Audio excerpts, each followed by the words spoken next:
Burning Shores marks the next chapter for Horizon Forbidden West and drops really soon on April 19. The new DLC features brand new areas, stories to tell, and hidden new dangers, which is why we're going over the things that I did to prepare for the brand new DLC. Sony was also kind enough to sponsor this video, so huge thanks to them, and definitely check out the Burning Shores DLC out using the links down below.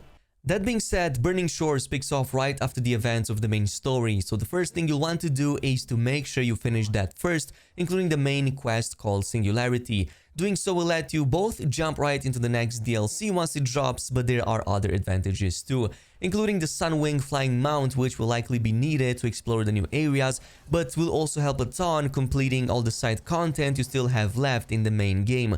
After that, make sure you also hit up all the remaining tall necks to fully unlock the main map and show any remaining side objectives you might still want to complete.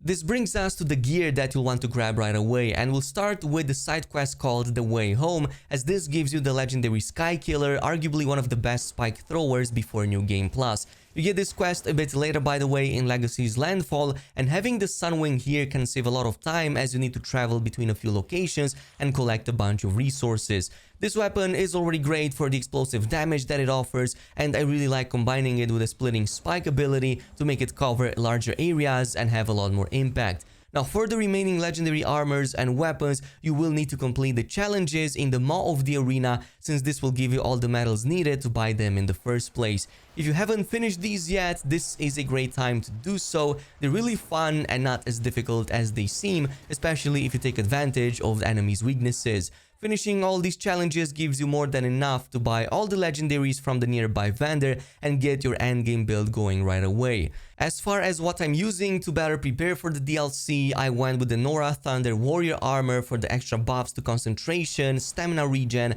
and the fact that it's a great all-arounder. For the weapons, besides the one I just told you about, I'm also using the Death Seeker Shadow. This is great at tearing armor and providing access to shock arrows. Then I use the Forge Fall. This is basically my nuke one. I use it with the Brace Shot arrow, and it helps me to deal a lot more damage, especially when doing it from stealth. Sun Scorch too, just like with the Shock, Frost and Corrosive are also great elemental effects, which this Hunter Bow fully provide. And finally, I went with the Blast Forge. It completely destroys frozen or corroded enemies with the Sustained Burst ability, but everything else is a matter of preference, and you can go with other builds too if you want to. Now, once you've acquired these, the next step is to make sure you fully upgrade them. This unlocks extra stats, extra coil and weave slots, and gives you a huge boost to damage, especially in the case of the weapons. To make the whole process faster, you can create a job for each weapon, which marks all the enemies on the map and provides a quicker way to grab all the necessary components needed to make all these upgrades. By the way, many of the later levels require Apex machine parts, so you'll need to make sure that all this farming is done during the night, since then is when Apex machines tend to spawn. Another thing I recommend is to set the game to story difficulty when farming these, which makes it easier to both defeat these machines and get the required components out of them. You'll be doing quite a bit of fighting, so no point in making things too difficult for yourself. The only weapon that has a slightly different upgrade path is the Spear, as this gets upgraded during the main story and by finishing all the melee pit challenges.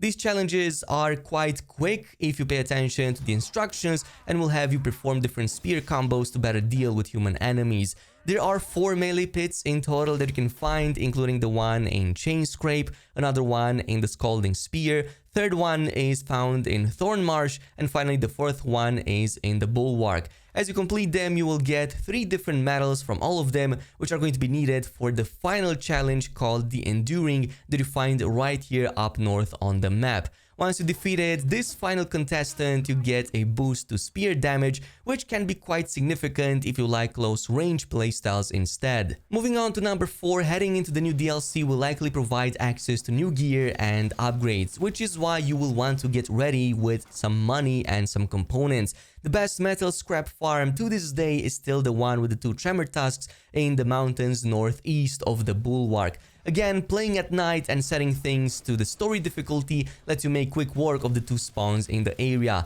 I fully recommend using either Shock or Frost since they are super weak against these elements, and then I like pulling out the Blast Forge for a quick damage burst. This will let you collect all the components, including the more expensive Apex ones. And the best part about this is that you don't even need to teleport anywhere, just fly around 100 meters away and then make a turn back, as that is going to be enough to respawn these encounters right away.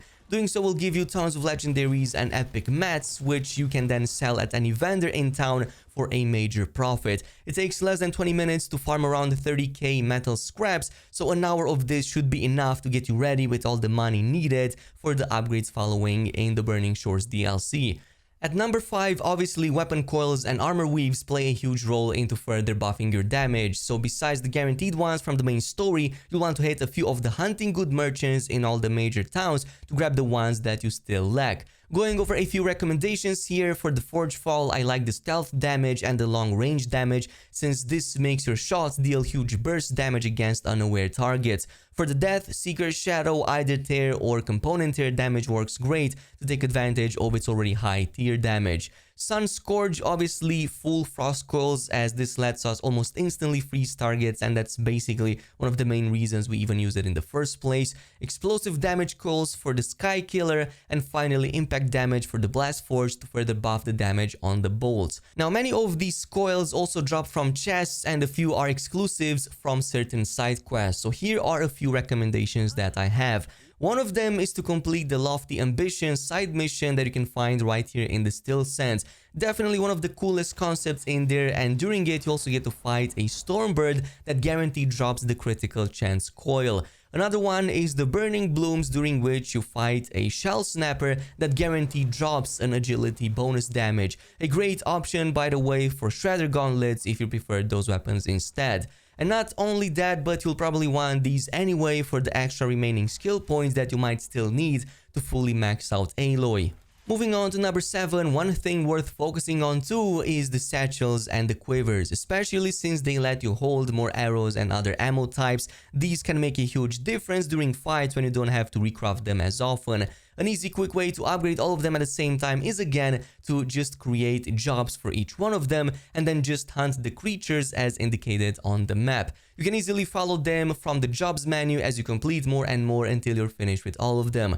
Just like in Zero Dawn, it's super easy to highlight all of these creatures using the visor, and then also make sure to use the mark feature to not lose track of them. Eventually you're going to complete all of these. It takes almost no time to do so, but it's super worth it since some of these quivers can increase in size tremendously. At number 8, the last major update also added New Game Plus mode, which lets you play through the campaign again with all the gear, upgrades, and most of the unlockables still intact. Do keep in mind, however, that you still need to complete the main story to play the DLC, so do that before that launches. But it also gives you access to a brand new set of legendaries that you cannot get otherwise. So you can buy these from any vendor, but they cost champion tokens, which is a new currency that again you can only find during the New Game Plus. You get it, by the way, by completing main quests, side missions, and most of the side content also rewards you plenty of them to buy all of those legendaries. Some of these can also be even stronger than the ones that you find in the default game,